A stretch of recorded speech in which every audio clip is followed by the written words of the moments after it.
Hello students, today we discussed about nutrition part second.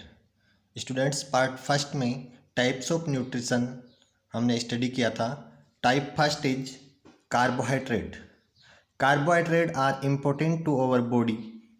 देखिए students, carbohydrate अपनी body के लिए बहुत इंपॉर्टेंट होता है. They provide us to energy need to work through the day. जो पूरे दिन के अंदर, कंप्लीट डे के अंदर अपन जो भी वर्क करते हैं उसके लिए जो एनर्जी रिक्वायर होती है वो हमें कार्बोहाइड्रेट के द्वारा अपनी बॉडी को मिलती है. स्टूडेंट्स, कार्बोहाइड्रेट कार्बन, हाइड्रोजन और ऑक्सीजन से मिलके बने होते हैं. देखिए अब कार्बोहाइड्रेट किन चीज़ों से मिलते हैं, सोर्स क्या हो सकते हैं. देखिए सबसे पहले तो ये देखिए, starch and sugar are the two main types of carbohydrate that are found in food. Carbohydrate अपन को स्टूडेंट स्टार्च और शुगर के रूप में मिलते हैं जो अपने फूड में होते हैं. Starch and sugar. अब देखो स्टार्च और शुगर के अलग अलग सोर्स हो सकते हैं. Source of starch rice, wheat, corn, potato, etc. और सोर्स ऑफ शुगर के देखो टेबल शुगर मीन्स जो अपन डेली रूटीन में जो शुगर यूज करते हैं वो table sugar, fruits and honey. और मिल्क के अंदर भी शुगर होता है जिसका नाम होता है लैक्टोज शुगर. स्टूडेंट्स याद रखना, लैक्टोज शुगर बोलते हैं मिल्क में जो शुगर होता है उसको लैक्टोज शुगर. स्टूडेंट्स अपनी बॉडी है वो स्टार्च को डायरेक्ट यूज नहीं करके सबसे पहले क्या करती है, when we eat starch containing plant products our body breaks down the starch into glucose. देखिए स्टूडेंट्स अपनी बॉडी है स्टार्च को ग्लूकोज में तोड़ती है, ब्रेक डाउन करती है, कन्वर्ट करती है, फिर ग्लूकोज को अपनी बॉडी यूज करती है. तो स्टूडेंट्स ये तो था अपने कार्बोहाइड्रेट्स के बारे में बेसिक इंट्रोडक्शन. सेकंड अपना दूसरा आता है, सेकंड पॉइंट है fat. Students fat keep our body warm and also provide us energy.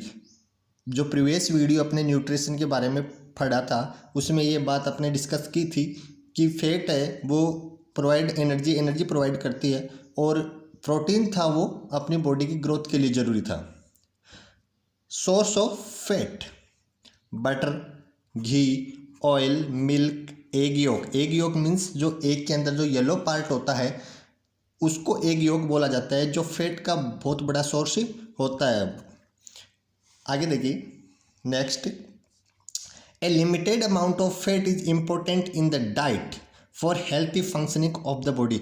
Students आपको पता होगा कि फैट ज़्यादा मात्रा में अपने लिए हार्मफुल होता है. लिमिटेड अमाउंट में ही फैट अपने लिए इम्पोर्टेंट होता है. The limited amount of fat is important in the diet for healthy functioning of the body.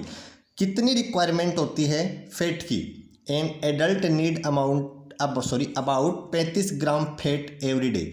लगभग 35 ग्राम फैट एक एडल्ट को प्रतिदिन जरूरी होती है. Eating too much of fat can be harmful. Students ज़्यादा मात्रा में फैट खाना, फैट की जो भी चीज़ें होती है वो ज़्यादा मात्रा में खाना अपने लिए हार्मफुल होता है. Excess amount of fats consumed are stored in cell. ज़्यादा मात्रा में जो फैट होती है वो अपने सेल में स्टोर हो जाती है. और over a period of time this lead to containing called obesity. Obesity means students मोटापा. लगातार फैट की चीज़ें खाने से हमें मोटापा होता है एंड में आल्सो कोज हार्ट डिजीज. स्टूडेंट्स जैसे आप जानते होंगे, आपको भी पता होगा कि ओबेसिटी होती है और हार्ट डिजीज होती है. हार्ट से संबंधित जितनी भी डिजीज होती हैं, हार्ट डिजीज होती है वो फैट के कारण ज़्यादातर होती हैं.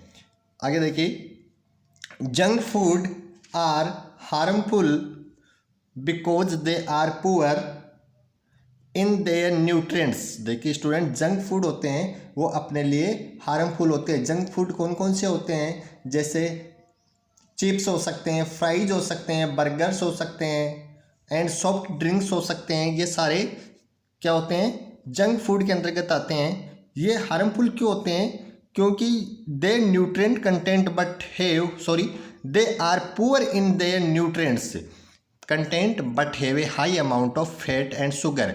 उनमें न्यूट्रिशन की, जंक फूड में न्यूट्रिशन की मात्रा तो लो होती है बट उनमें फैट की मात्रा और शुगर की मात्रा हाई होती है, इसलिए अपन के फैट होती है वो लिमिटेड अमाउंट में ही लेनी चाहिए, ज़्यादा मात्रा में नहीं लेनी चाहिए। और जंक फूड से हो सके वहाँ तक हमें दूर रहना चाहिए, परहेज करना चाहिए, क्योंकि जंक फूड अपने लिए हार्मफुल होते हैं।